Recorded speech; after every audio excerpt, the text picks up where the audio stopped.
दक्ष प्रजापति की कई पुत्रियां थीं। सभी पुत्रियां गुणवती थीं। फिर भी दक्ष के मन में संतोष नहीं था। वे चाहते थे उनके घर में एक ऐसी पुत्री का जन्म हो जो सर्वशक्ति संपन्न हो। जिसके कारण दक्ष एक ऐसी ही पुत्री के लिए तप करने लगे।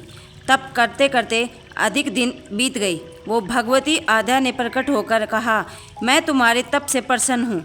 तुम किस कारणवश तप कर रहे हो? दक्ष ने तप करने का कारण बताया तो माँ बोली, मैं स्वयं पुत्री रूप में तुम्हारे यहाँ जन्म धारण करूँगी। मेरा नाम होगा सती। मैं सती के रूप में जन्म लेकर अपनी लीलाओं का विस्तार करूँगी। फलतः भगवती आद्या ने सती रूप में दक्ष के यहाँ जन्म लिया।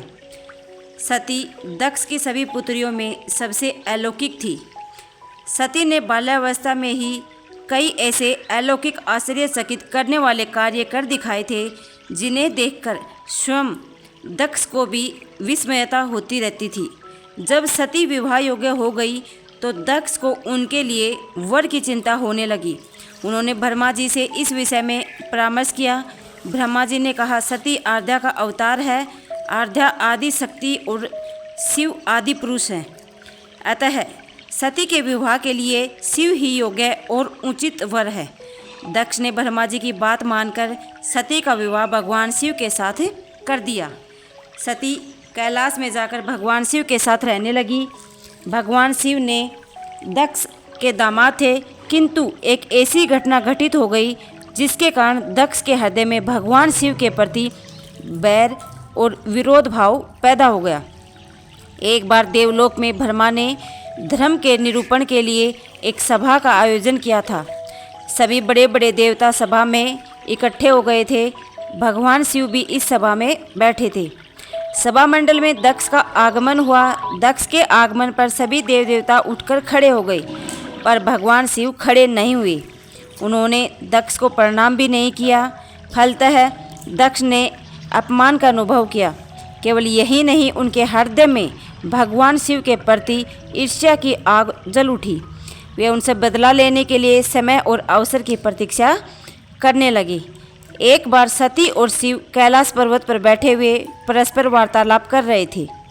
उसी समय आकाश मार्ग से कई विमान कनखल की ओर जाते हुए दिखाई पड़े। सती ने उन विमानों को देखकर भगवान शिव से पूछा, प्रभु, ये सभी विमान किसके हैं और कहाँ जा रहे हैं? भगवान शंकर ने उत्तर दिया, आपके पिता ने बहुत बड़े यज्ञ का आयोजन किया है। समस्त देवता और देवगण इन विमानों में बैठकर उसी यज्ञ में सम्मिलित होने के लिए जा रहे हैं।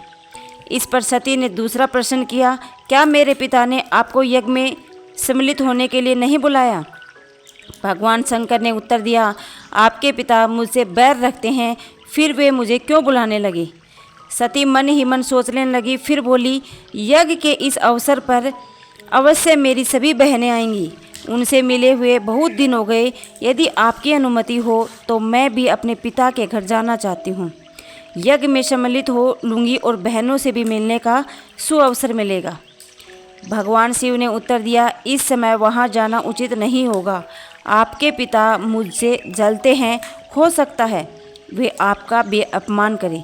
बिना बुलाए किसी के घर जाना उचित नहीं होता। इस पर सती ने प्रश्न किया, ऐसा क्यों?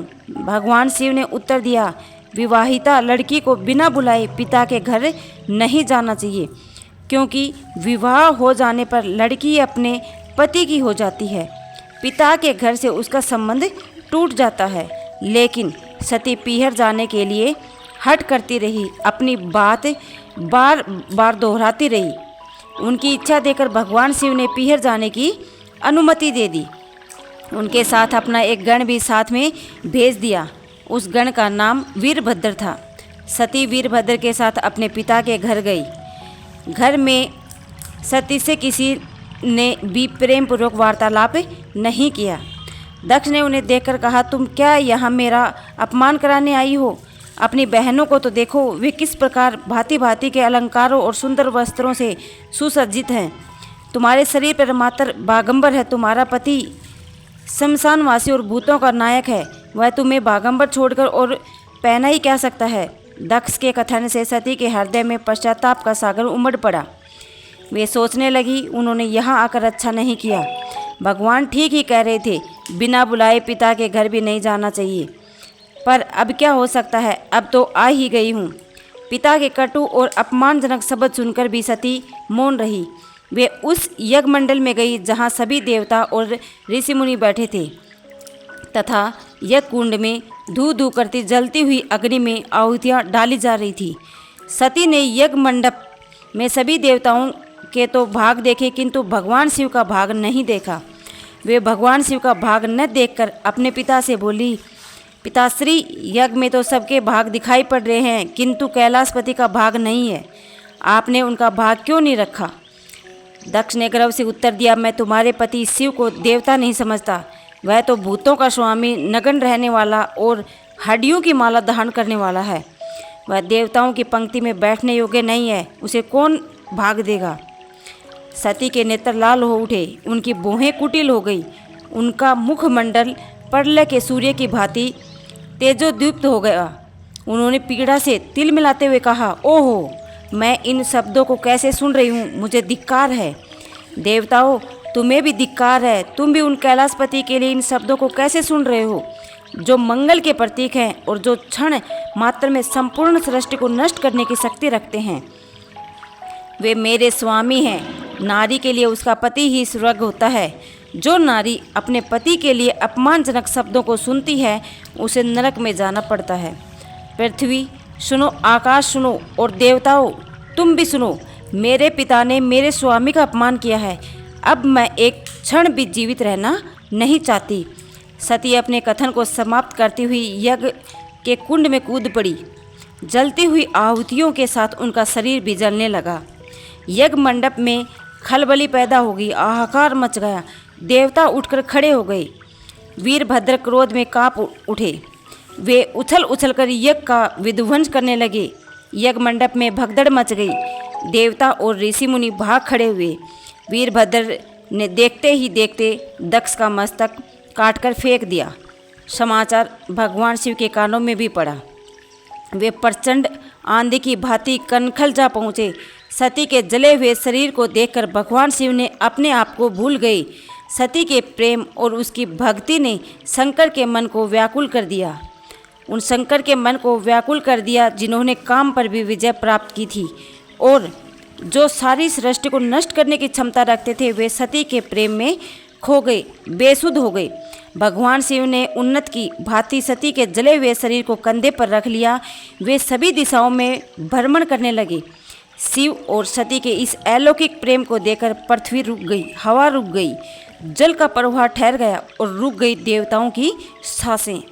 सृष्टि व्याकुल हो उठी। सृष्टि के प्राणी पुकारने लगे, पाहि माम, पाहि माम। भयानक संकट उपस्थित देखकर सृष्टि के पालक भगवान विष्णु आगे बढ़े।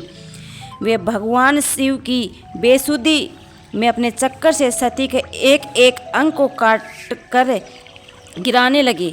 धरती पर जब 51 स्थानों में सती के अंग काट कर गिरे, जब सती के सारे अंग कट कर गिर गए तो भगवान शिव पुनः अपने आप में आए।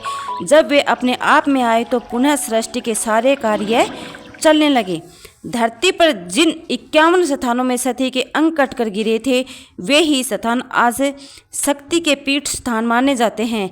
आज भी उन स्थानों में सती का पूजन होता है, उपासना होती है। तो इस प्रकार की वीडियो देखते रहने के लिए हमारे चैनल को लाइक और सब्सक्राइब ज़रूर करें।